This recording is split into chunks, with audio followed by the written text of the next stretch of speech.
Sony Interactive Entertainment really said, I'm altering the deal. Pray I don't alter it any further today.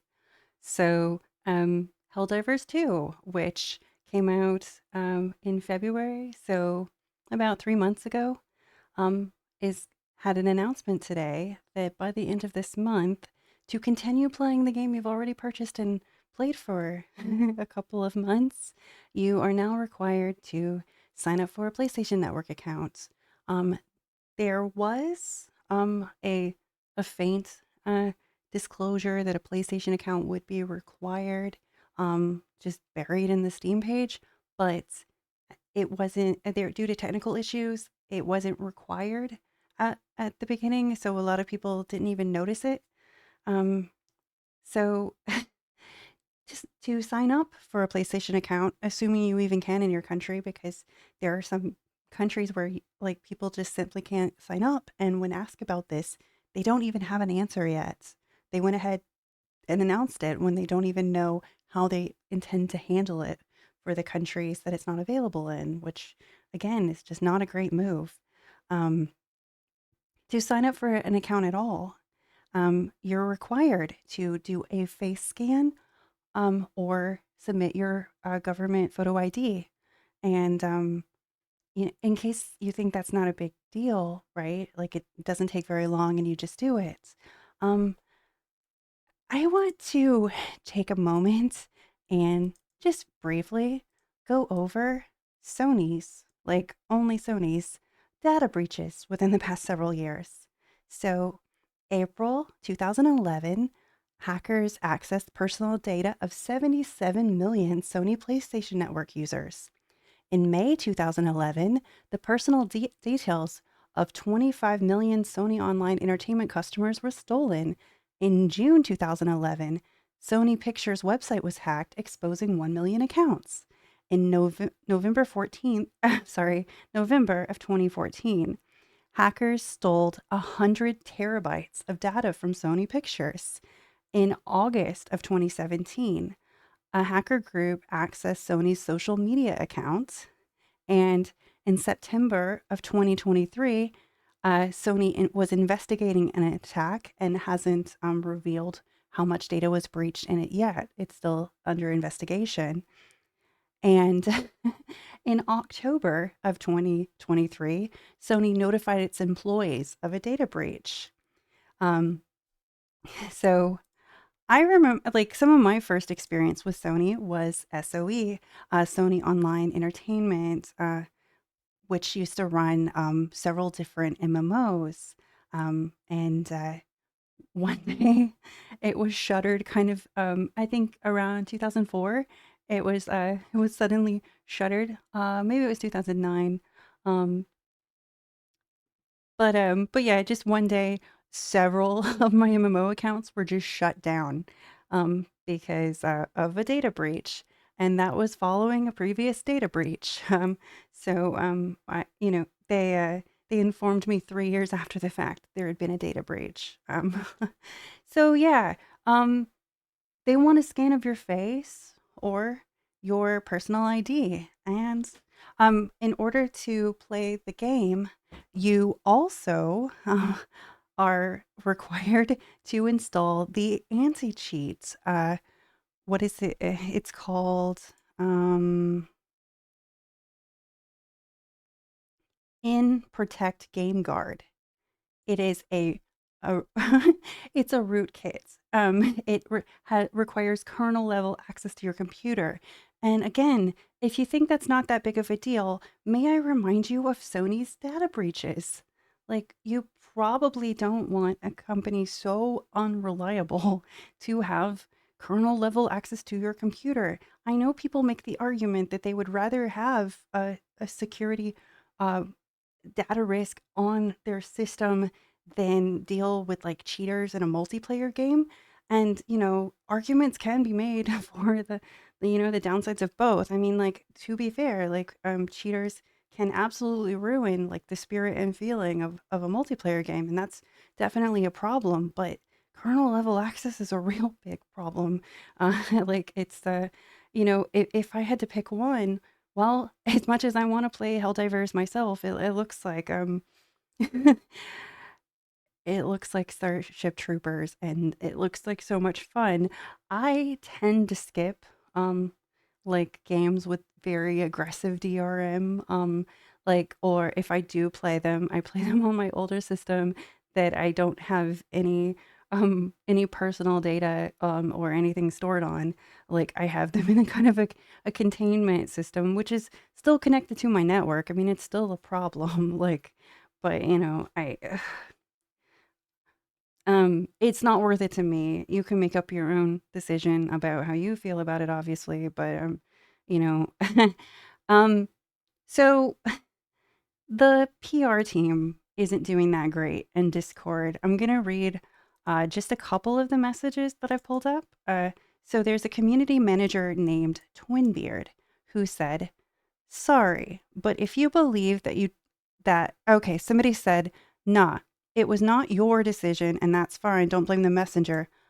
But AH has as a company is into it, and if the company doesn't have the balls after such a success to say no to a big statement and even announce it with a big lie, everyone can see as a toddler as an insult." Okay, so yeah, like obviously he was responding to somebody who was upset, right? And I get that. Like, it's a rough day for them, heated moment. But here was his response: "Sorry, but you don't believe that. You really don't understand how big partnership works.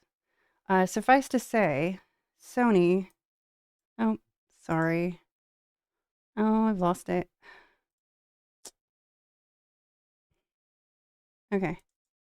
Suffice to say, Sony owns the Helldivers IP. Of course, we have input and something to say, but it's part of a much wider discussion. This is not an argument of what to do, what to have for dinner. If you want to discuss that, I'm happy to. If you want to throw stuff at us for not saying no and move on to some other message, since then, I'll move on to some other message since there are a lot of them. And he is correct. There are a lot of them. Like, today, as as oh, sorry. As of the time of recording this, there are 10,000 negative reviews of Helldivers 2 on Steam.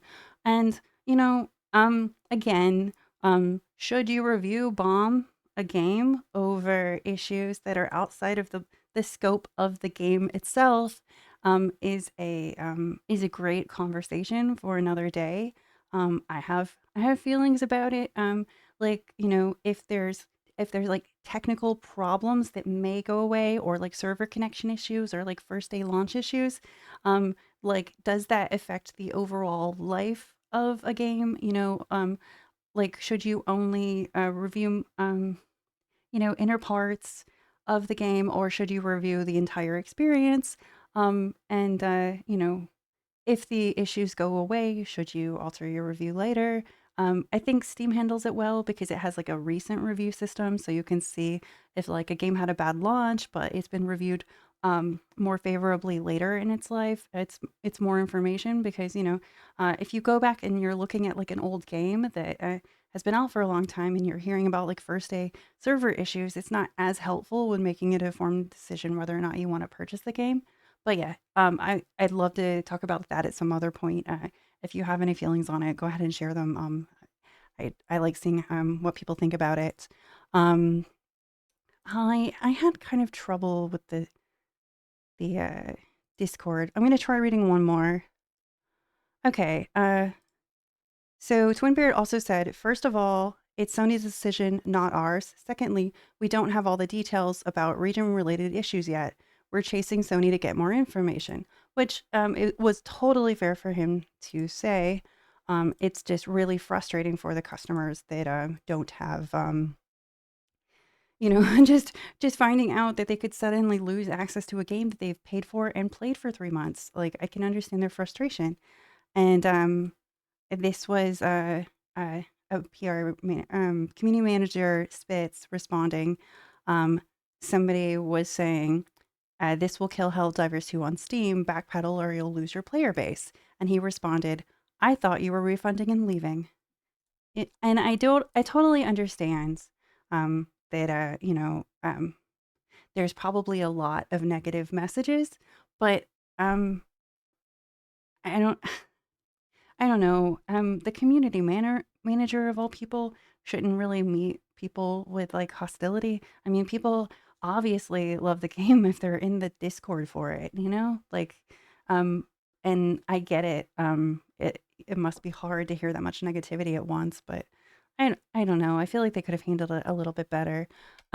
Somebody that's handling the thing better to the point that I basically I feel sad for the guy is the CEO of Arrowhead and the creative director of Helldivers 2. So his tweet just says, "Ouch," right in the review score. Well, I guess it's warranted. Sorry, everyone, for how this transpired. I hope we will make it up and regain the trust by providing a continued great game experience. I just want to make great games. And then he posted a screenshot of the Steam reviews. It's now sitting at 65% uh, mixed recent with a 79% all time. So a very, very highly reviewed game is suddenly review bombed, and that's got to be devastating for the people that work so hard on it. But with stuff like this, it's kind of deserved. I mean, um, people have brought up the point that Sony is not the first of the big publishers that have wanted for people who purchase games on Steam to have a separate account or even a separate launcher in some cases. I know that Ubisoft, Rockstar, Epic Games, Xbox is required an Xbox account at times. Um, Previously, Bethesda wanted you to use their launcher. I remember specifically they added the Skyrim Special Edition creation kit to their own launcher, even though the game was on Steam, and I had to have both installed when I was trying to make mods, and it was a little annoying to swap between not just applications but the launcher for them too. Um, but they've since allowed more back on Steam. I don't know that their launcher was very successful because, Bethesda is not known for their quality. EA also used to want you to use their Origin EA launcher, but I think they've kind of walked it back a little bit because, they are just they're not really great PR wise.